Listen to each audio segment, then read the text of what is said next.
Hello दोस्तों, आप सभी का स्वागत है ज्ञान स्टोरी चैनल में। चैनल को सब्सक्राइब जरूर कर ले। कुंती के वन जाते समय भीमसेन ने कहा कि यदि आपको अंत में जाकर वन में तपस्या ही करनी थी तो आपने हम लोगों को युद्ध के लिए प्रेरित करके इतना बड़ा नरसंहार क्यों करवाया। कुंती का विवाह महाराज पांडु से हुआ था। एक बार महाराज पांडु के द्वारा मृगरूपधारी किंदम मुनि की हिंसा हो गई। मुनि ने मरते समय उन्हें शाप दे दिया। इस घटना के बाद महाराज पांडु ने सब कुछ त्याग कर वन में रहने का निश्चय किया। महारानी कुंती भी पति सेवा के लिए वन में चली गईं। पति के आदेश से कुंती ने धर्म, पवन और इंद्र का आवाहन किया, जिससे युधिष्ठिर, भीम और अर्जुन की उत्पत्ति हुई। अपनी सौत माद्री को भी इन्होंने अश्विनी कुमारों के आवाहन का मंत्र बतलाकर उन्हें नकुल और सहदेव की माता बनने का सौभाग्य प्रदान किया। महाराज पांडु के शरीरांत होने के बाद माद्री तो उनके साथ सती हो गई, किंतु कुंती बच्चों के पालन पोषण के लिए जीवित रह गईं।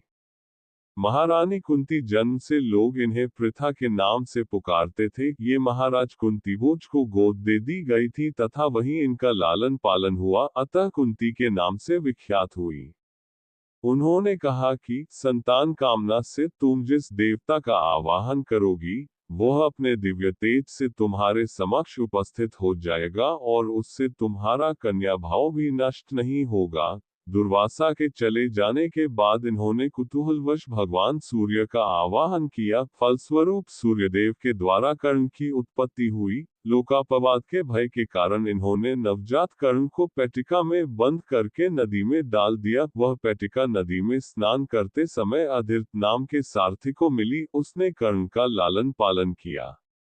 हमारे यहाँ शास्त्रों में अहल्या, मंदोदरी, तारा, कुंती और द्रौपदी, ये पांचों देवियां नित्य कन्याएं कही गई हैं। इनका नित्य स्मरण करने से मनुष्य पाप मुक्त हो जाता है।